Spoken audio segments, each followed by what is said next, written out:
नमस्कार, आपका स्वागत है हमारे इस खास कार्यक्रम हरियाणा डायरी में। इस कार्यक्रम का एक उद्देश्य है कि आप तक हरियाणा के हर उस विकास की जानकारी पहुंचाएं जो मुख्यमंत्री मनोहर लाल के कुशल नेतृत्व में लगातार किया जा रहा है। तो बने रहिए हमारे साथ और देखते रहिए हमारा खास कार्यक्रम हरियाणा डायरी।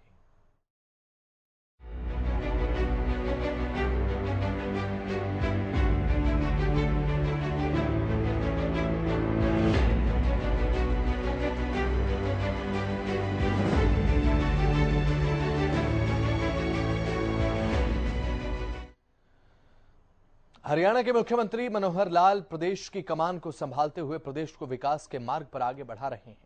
मुख्यमंत्री मनोहर लाल का मानना है कि प्रदेश का युवा प्रदेश की आत्मा होता है और प्रदेश के युवा की सफलता ही सही मायने में प्रदेश का सर्वांगीण विकास है। मुख्यमंत्री मनोहर लाल प्रदेश के युवाओं के साथ समय समय पर बातचीत भी करते रहते हैं और उन्हें आगे बढ़ने को लेकर उनका मार्गदर्शन भी लगातार करते रहते हैं। इसी कड़ी में मुख्यमंत्री मनोहर लाल ने एक बार फिर से युवाओं से बातचीत की है। उन्होंने HSSC के चयनित उम्मीदवारों के साथ संवाद किया। रिपोर्ट देखिए।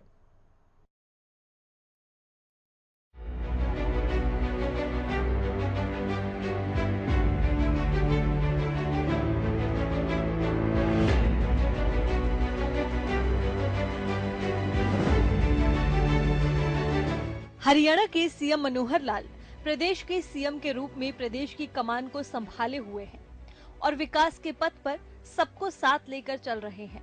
सीएम मनोहर लाल का मानना है कि प्रदेश के हर व्यक्ति को लेकर चलना ही प्रदेश का सर्वांगीण विकास है। सीएम मनोहर लाल का ये मानना है कि प्रदेश का युवा प्रदेश की आत्मा होता है।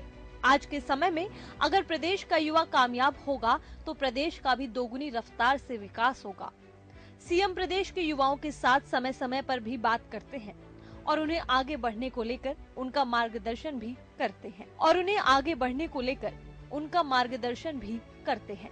इसी कड़ी में सीएम मनोहर लाल ने HSSC के अंतर्गत चयनित उम्मीदवारों के साथ संवाद किया।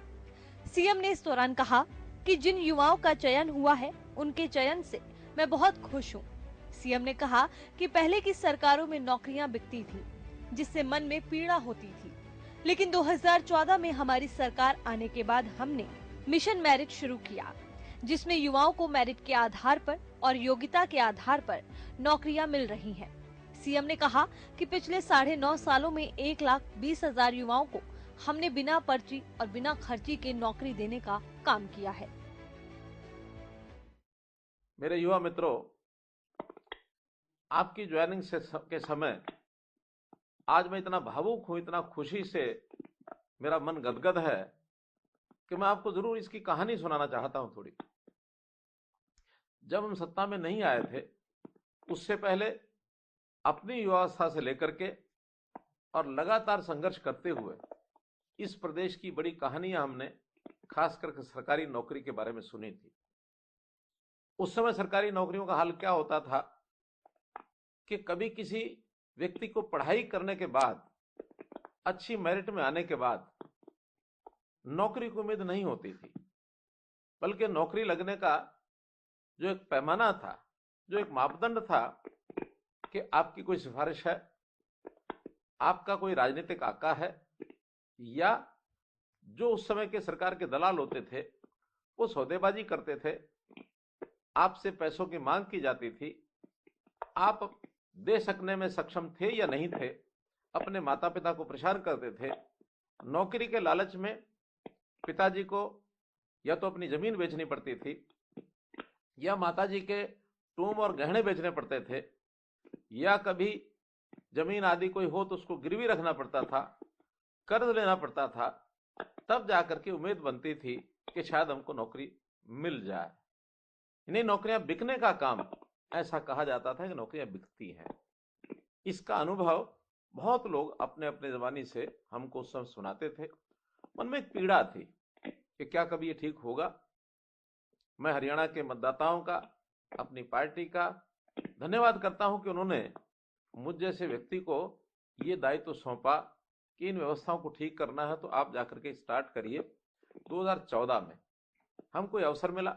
प्रारंभ में ही हमने इस विषय पर संकल्प लिया कि आगे से किसी के साथ अन्याय नहीं होने देंगे, योग्य व्यक्ति के साथ न्याय होगा और न्याय के आधार पर उसको बिना खर्ची बिना पर्ची के नौकरी दी जाएगी। मिशन मेरिट ये हमने शुरू किया। Merit is our master. इस बात को ध्यान में रख करके हर चीज में योग्यता, इसको कैसे लाया जाए। बहुत विरोध हुआ, बाहर के लोगों ने भी किया, अपने लोगों ने भी किया। कहा कि अगर इस प्रकार से करेंगे तो हमारे अपने लोग कहाँ जाएंगे। मेरा एक ही वाक्य था कि मेरिट पर जो लग करके आएंगे हम उनको अपना बनाएंगे। आखिर अपने कौन है और पराये कौन है, इसका एक मन के अंदर विचार जब आता था तो हमेशा कहता था, आज भी कहता हूं कि मैंने हरियाणा की जनता को अपना परिवार स्वीकार किया है। आज की अगर मैं बात करूं तो 2,85,00,000 लोग, जिनका सत्यापित डाटा हमारे पास है, 71 लाख परिवार, ये सब मेरा परिवार है। हरियाणा वासी सभी मेरे परिवार हैं।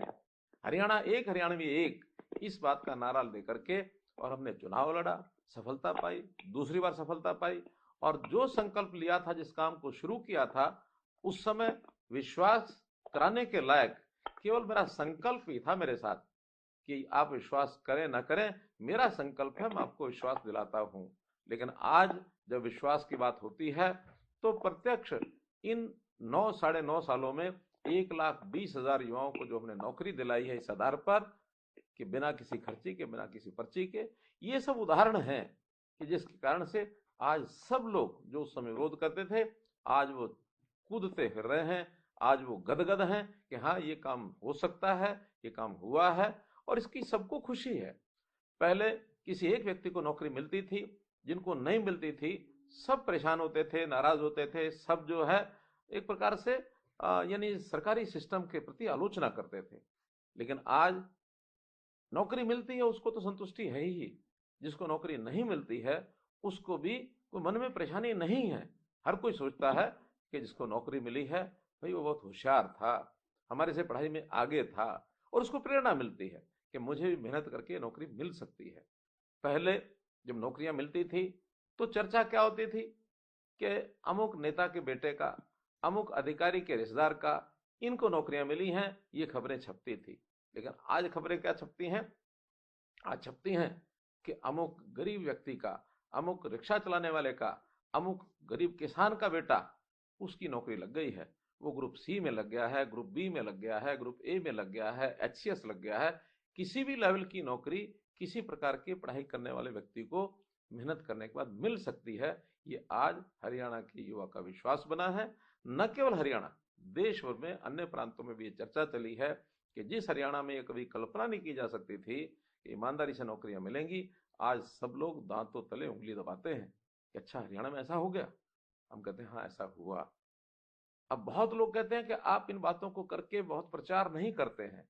मेरा कहना है कि मैं प्रचार क्यों करूंगा, आखिर मैंने अपने परिवार के लोगों की सेवा की है, और जब परिवार के लोगों की सेवा करनी होती है तो उसके लिए कोई प्रचार करने की आवश्यकता नहीं होती है, बल्कि जो उसमें लाभान्वित होता है उसको सब लोग देखते हैं।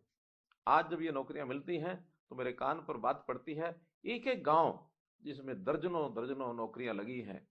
दिसाली अखेड़ा गांव सिरसा का 35 से ऊपर नौकरियां एक ही गांव में लगी। इसी प्रकार बहुत लोग मेहनत करते हैं और इसमें शामिल हो गए हमारे साथ।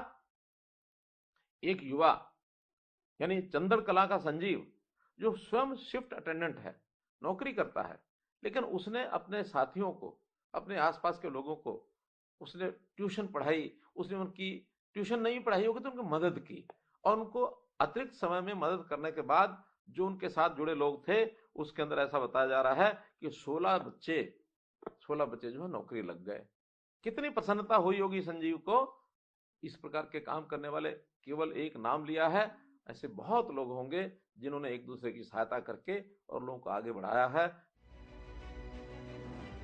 सीएम मनोहर लाल ने कहा कि हमारे जीवन रूपी संघर्ष में हमारे माता पिता, हमारे गुरुजन समेत बहुत लोग हमारा साथ देते हैं। जब सब लोग मिलकर काम करते हैं तो किसी भी लक्ष्य को प्राप्त करना कठिन नहीं होता। सीएम ने कहा कि आने वाले 2 से 3 महीनों में ही ग्रुप सी और ग्रुप डी के रिजल्ट आने के बाद 40,000 नौकरियां प्रदेश के युवाओं को मिलने वाली हैं। सीएम ने कहा कि आने वाले 2 से 3 महीनों में ही ग्रुप सी और ग्रुप डी के रिजल्ट आने के बाद 40,000 नौकरियां प्रदेश के युवाओं को मिलने वाली हैं। साथ ही उन्होंने कहा कि जिस मकान में वो बचपन में रहते थे, उस मकान को लाइब्रेरी के रूप में सीएम मनोहर लाल ने युवाओं को तोहफे के रूप में दिया है। हमारे जीवन में इस संघर्ष में बहुत लोगों ने साथ दिया, हमारे माता पिता ने दिया, हमारे गुरुजनों ने दिया, हमारे सहपाठियों ने दिया। सब लोग मिल करके जब काम करते हैं तो किसी भी लक्ष्य को प्राप्त करना कठिन नहीं होता है। तो आज मित्रों, जो हमारी ये पिछले दिनों में 10,500 लोगों की भर्तियां एक साथ हुई, बाद में लगभग 1100 लोग पुलिस के अंदर भी जिनका नाम पेंडिंग था उनको भी नियुक्ति पत्र मिला है। और आगे भी अब इस कड़ी के अंदर लगभग 60,000 लोगों की भर्तियों की हमने बात की थी। 20,000 के आसपास तो पिछले दिनों में मिल गई। 40,000 लोग और हैं जो इन 2-3 महीनों में ही जिनके रिजल्ट आएंगे, सबको नौकरियां मिलेंगी, चाहे वो ग्रुप सी की हो, चाहे वो ग्रुप डी की हो। तो आप लोगों ने मेहनत करके नौकरी प्राप्त की। हमारी सहायता करने के लिए आज भी जो युवा हैं आगे सरकारी नौकरी की तैयारी करते हैं, तो अब कोचिंग सेंटर्स बहुत बन गए हैं जो हमारी योग्यता को आगे बढ़ाने में सहायक होते हैं। कभी कोचिंग सेंटर्स खाली हो गए थे, आज पैर रखने की जगह नहीं मिलती। हमारे जो लाइब्रेरीज हैं, चाहे सरकारी हैं अथवा प्राइवेट हैं, वहाँ भी बच्चे तैयारी करने के लिए खूब जाके पढ़ाई करते हैं, मेहनत करते हैं और अपने लक्ष्य की वो प्राप्ति करते हैं। मैं तो जब कभी गांव में जाता था तो गांव में हमारे अपने ही गांव के बच्चे कहते थे कि हमको नौकरी दिलवाओ, हमको नौकरी नहीं मिल रही है। मैं कहता था कि पढ़ाई करो और पढ़ाई करने के साथ आगे आपको बढ़ना चाहिए। संयोग ऐसा हुआ कि जिस मकान में मेरा ऐसा सौभाग्य मुझे कि माता पिता के साथ जब मैं वहाँ रहता था गाँव के अंदर, तो एक छोटे कमरे में पढ़ाई करता था। उस मकान में आज वो खाली था और उस छोटा जो कमरा था, मैंने देख करके मुझे मन में भावना आई कि आखिर मेरी पढ़ाई जब इस छोटे से कमरे में हो सकती है, तो इस घर का उपयोग गांव के बच्चों की पढ़ाई के लिए, उनको मेरिट प्राप्त करने के लिए अगर सहयोगी हो सके तो मेरा बड़ा सौभाग्य होगा। मैंने अपना वो मकान, भले छोटा मकान है, लेकिन गांव के बच्चे वहां बैठ करके तैयारी करें, एक अच्छी लाइब्रेरी बनाई जाए और फिर गांव के बच्चे शिकायत नहीं करेंगे कि हमको नौकरी नहीं मिली। मेरिट के आधार पर नौकरी लेने के लिए आगे आए और उसमें यदि मैं कुछ सहयोगी गांव का हो सकता हूं तो मुझे अच्छा लगेगा। तो मैंने अपना जो घर है वो उस गांव को सुपुर्द कर दिया वहां लाइब्रेरी बनाने के लिए। मेरा कहने का भाव यह है कि इस काम में हम सब सहयोगी बने और सहयोगी बनने के साथ हमारे जो साथ और आगे आने वाले लोग हैं, चाहे वो ग्रुप डी की नौकरी में आए, ग्रुप सी में आए और पढ़ाई करने के बाद आगे बढ़ें, ग्रुप बी में जाएं, ग्रुप ए में जाएं और आगे बढ़ें, सर्विसेज की तैयारी करें, चाहे वो हरियाणा सिविल सर्विस है, चाहे इंडियन एडमिनिस्ट्रेटिव सर्विस है, इंडियन ऑल इंडिया सर्विसेज हैं, उसमें भी पढ़ाई करके आगे जाएं। आपको ये तो पता होगा ही, कोई एक समय था एक बार कहीं नौकरी लग गए तो आगे बढ़ने के लिए सरकार से एनओसी लेना पड़ता था। हमने कहा नहीं, अगर किसी व्यक्ति को मेहनत करके आगे बढ़ने का अवसर प्राप्त करना है तो उसको सरकार से परमिशन लेने की आवश्यकता नहीं है। वो अपना काम करे, सरकार को तो केवल अपना जो डिपार्टमेंट है उसको सूचित करना है कि मैं आगे पढ़ाई करके और अपनी अगली सर्विस में जाना चाहता हूं, इसके ज्यादा कुछ काम नहीं करना। आखिर हम आपके भविष्य में आगे बढ़ने में बाधा क्यों बने। इस प्रावधान को भी हमने खत्म किया। मित्रों, आपसे अपेक्षा है कि जैसा एक सुशासन का एक अब क्रम चला है देश में कि अच्छा शासन कैसे दिया जाए, और सुशासन देने में हम तो केवल सोच सकते हैं, नीति बना सकते हैं। आखिर तो जनता के साथ संबंध सब कर्मचारियों का आता है, सब अधिकारियों का आता है। और अगर हम सब ठान लें कि हम जैसे सुशासन के उस फलस्वरूप हमारी नौकरी बिना पर्ची खर्ची लगी है, तो हमें भी सुशासन के नाते जनता की सेवा करनी है। और जनता की सेवा करने के नाते से जो गलत प्रथाएं हैं उन प्रथाओं को समाप्त करना, ये किस प्रकार से हम आगे कर सकते हैं, करना चाहिए। सरकारी नौकरी ये भी हम जानते हैं कि संख्या में बहुत कम होती है। आखिर तो रोजगार प्राप्त करने के लिए अन्य अवसर, उसमें चाहे प्राइवेट नौकरी मिलती हो, उस ओर आगे बढ़ाने के लिए भी हमको लोगों का सहयोग करना चाहिए। यहाँ तक हमने पिछले सालों में देखा कि लोग विदेश जाना चाहते हैं नौजवान अपनी नौकरी के लिए या काम करने के लिए, और फिर कई बार तो जालसाजों के चक्कर में फंस जाते हैं और वो कबूतरबाजी जालसाज लाखों रुपया उन परिवारों से ऐंठ लेते हैं और उसके बाद विदेश भेजते हैं। बाद में वो बच्चे ऐसे फंसते हैं कि उनको पता ही नहीं लगता कैसे फंस गए। इस समस्या को दूर करने के लिए भी हमारा जो विदेश सहयोग विभाग है उन्होंने व्यवस्था चलाई और अन्य देशों में भी जाकर के नौकरी करने के लिए एक व्यवस्थाएं बनाई हैं और इसमें भी हम कामयाब हो रहे हैं। हमने जो आउटसोर्सिंग की नौकरियां पहले ठेकेदारों के माध्यम से मिलती थी, उन ठेकेदारों की व्यवस्था समाप्त करके हरियाणा में हरियाणा कौशल रोजगार निगम ऐसी व्यवस्था की और ये आउटसोर्सिंग की नौकरियां भी जो हैं उसके माध्यम से देनी शुरू की हैं। मुझे खुशी है कि अभी तक 20,000 जवानों को और हम HKRN के माध्यम से, और वो भी एक मेरिट है, एक सिस्टम है, उसमें हमारी परिवार की आर्थिक स्थिति वो उसको हम थोड़ा प्राथमिकता देते हैं कि कम से कम गरीब परिवार के बच्चे आउटसोर्सिंग के माध्यम से उनको काम दिलाया जाए। तो गरीबी के आधार पर ही उनका चयन करके बाद में पढ़ाई के आधार पर उनकी आयु के हिसाब से ऐसे बच्चों को हम नौकरी और वो जो दिलाते हैं। तो मित्रों, भाइयों बहनों, इन सब व्यवस्थाओं को परिवर्तन करने के लिए हम अपने देश और प्रदेश की जो सेवा करने का काम हमारे जिम्मे है उस पर आगे बढ़ें। और मुझे विश्वास है कि आज हरियाणा दूसरे प्रदेशों में बहुत आगे है और इसको और आगे ले जाने के लिए एक संकल्प करना चाहिए कि जो काम हमारे जिम्मे लगा है उसको हम लगन से करेंगे, ईमानदारी से करेंगे, किसी प्रकार की चूक नहीं करेंगे, अपनी जो योग्यता है उस योग्यता के आधार पर हम करेंगे और आवश्यकता पड़ने पर इन कामों के लिए और ट्रेनिंग लेना, हमारा प्रशिक्षण हो, इस प्रशिक्षण को लेकर के भी आगे बढ़ें। सीएम मनोहर लाल लगातार प्रदेश को विकास की बुलंदियों पर पहुंचाने का काम कर रहे हैं। सीएम का अहम फोकस युवाओं के भविष्य को उज्जवल बनाना है, जिसके तहत अब प्रदेश में योग्यता के आधार पर युवाओं को नौकरियां दी जा रही हैं। सीएम का ये प्रयास है कि वो सरकार में होने के नाते युवाओं के लिए काम करते रहें, जिससे प्रदेश का युवा तरक्की करते हुए सफलता के मार्ग पर आगे बढ़ता रहे।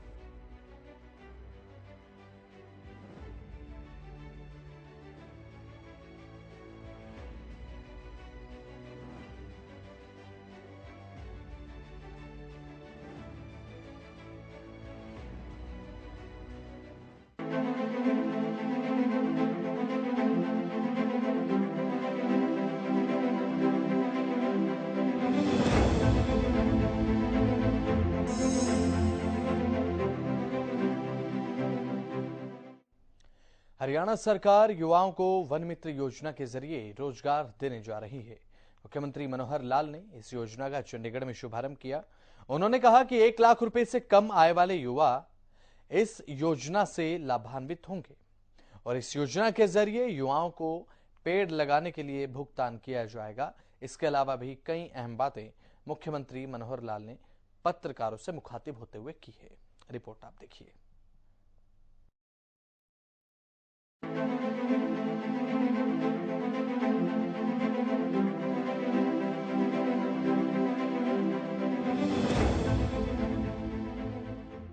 हरियाणा की मनोहर सरकार लगातार हर वर्ग के हित को ध्यान में रखते हुए कदम उठा रही है।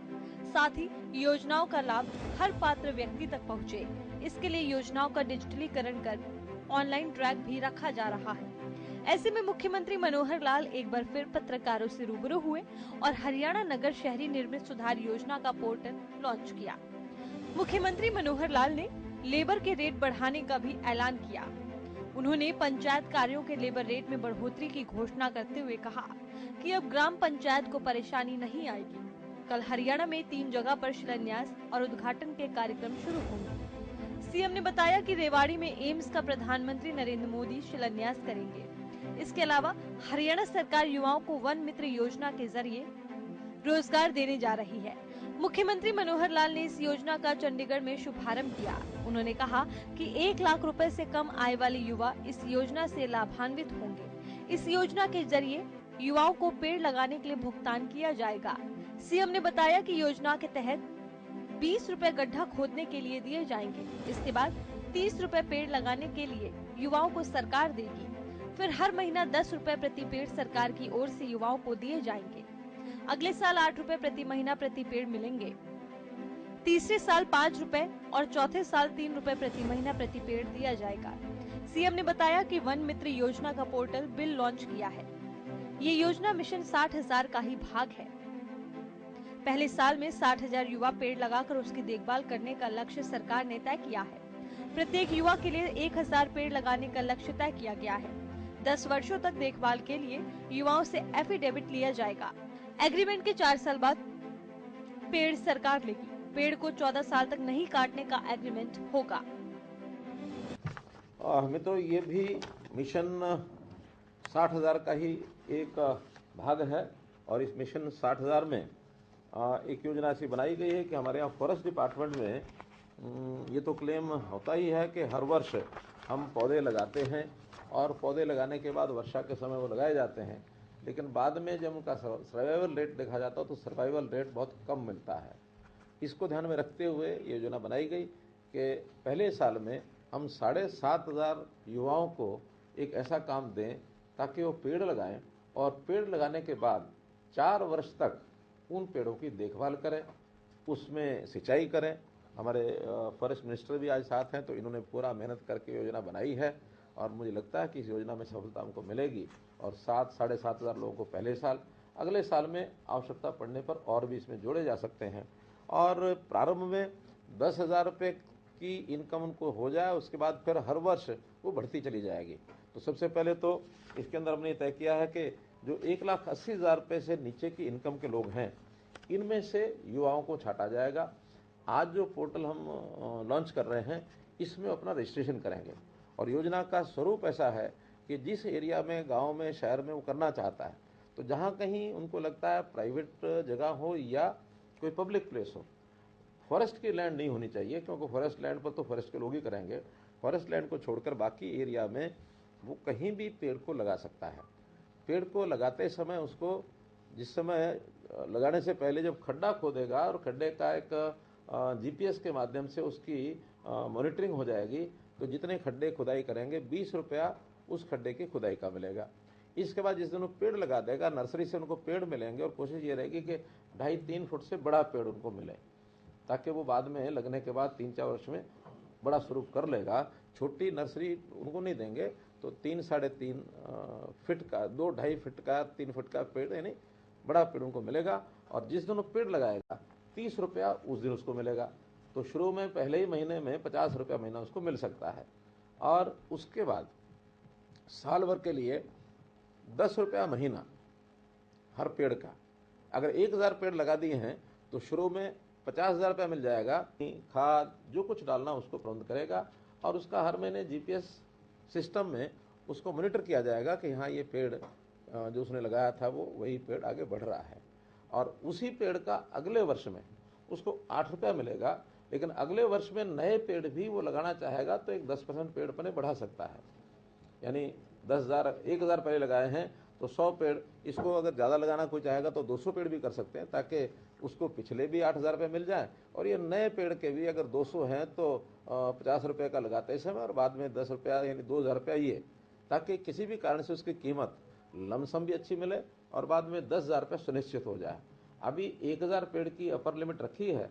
अगर किसी हमारे अनुभव के आधार पर, डिमांड के आधार पर कोई 1,000 से ज़्यादा भी लगाना चाहता तो लगा सकता है। 4 वर्ष तक ये पेड़, उसका पैसा उसको मिलता रहेगा।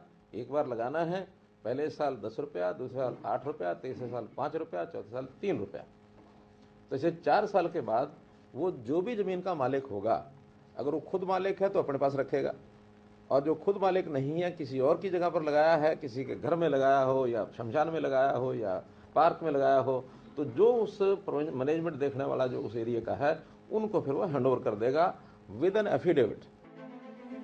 सीएम ने इस दौरान 408 युवाओं को HKRN के तहत नियुक्ति पत्र भी दिए। सीएम ने चंडीगढ़ में प्रेस कॉन्फ्रेंस करते हुए बताया कि सरकार 10,000 युवाओं को ट्रेनिंग देकर ठेकेदार बनाने जा रही है। ट्रेनिंग प्राप्त ये युवा 25 लाख रुपए तक के टेंडर विभागों में लगा सकेंगे। सीएम ने बताया कि ट्रेनिंग के बाद युवाओं को सरकार के द्वारा लाइसेंस दिया जाएगा। इसके लिए युवा CET पास होना चाहिए और इंजीनियरिंग की डिग्री और डिप्लोमा होना चाहिए। तो मित्रों, इस विषय में आपको मैं जानकारी देना चाहूँगा कि हमने जहाँ सरकारी नौकरियों का अपना सिस्टम शुरू किया हुआ है, वो भी मैंने घोषणा पीछे की थी, और एक घोषणा नई जो की थी अभी पिछले शायद 26 जनवरी को ही, कि 60,000 ऐसे लोगों को हम अतिरिक्त काम में लगाएंगे, जिसमें उनका व्यक्तिगत काम भी हो सकता है, उनकी कोई ठेकेदारी में कोई इस प्रकार की योजना बनने वो बन सकते हैं। तो उसी के अंतर्गत एक विषय शुरू किया गया, जो हमारी आवश्यकता भी है कि विकास के कार्यों में, खास करके ग्रामीण क्षेत्र में जो छोटे काम होते हैं, उन छोटे कामों में हमने उस पर पोर्टल के ऊपर जो टेंडरिंग ये शुरू की थी, तो ठेकेदार उसमें कम आ रहे हैं, ये हमारे ध्यान में आया। तो ठेकेदारों की ट्रेनिंग ये हमने शुरू कराई है, और 10,000 युवाओं को 3 महीने की एक ट्रेनिंग, उसमें भी सीईटी का एग्ज़ाम उसने दिया हो, क्योंकि सभी लोग सीईटी में तो सिलेक्ट नहीं होंगे, जो सिलेक्ट नहीं होंगे उनको एक ऑप्शन दिया जाएगा कि वो अगर ट्रेनिंग लेना चाहें तो ले सकते हैं। और उसके बाद उनके पास कोई इंजीनियरिंग का ये तो डिप्लोमा नहीं तो डिग्री ये होनी चाहिए, और ये लेकर के आते हैं तो 3 महीने की उनको ट्रेनिंग देंगे और उनको एक सर्टिफिकेट देंगे। ऐसे सर्टिफिकेट वाले जो व्यक्ति हैं 25 लाख रुपए तक का काम लेने का वो एक प्रकार से योग्य हो जाएगा, एलिजिबल हो जाएगा। वो 25 लाख का पहला काम बिना किसी प्रायर एक्सपीरियंस के वो ले सकता है। 1 साल के लिए 3 लाख रुपए का ऋण बिना ब्याज के वो भी उसको दिया जाएगा, ताकि कैपिटल मनी उसको मिल जाए और वो 1 साल के बाद अपना उस पैसे को वापस करे। तो इस प्रकार का भी एक प्रावधान किया है। तो 10,000 युवाओं को ये काम हम देने में और एक प्रकार से सक्षम हो जाएंगे। मुख्यमंत्री ने कहा कि 60,000 युवाओं को नौकरी देने की प्रक्रिया में 20,000 युवाओं को नौकरी मिल चुकी है और बाकी के 40,000 पदों का रिजल्ट भी जल्द घोषित कर दिया जाएगा।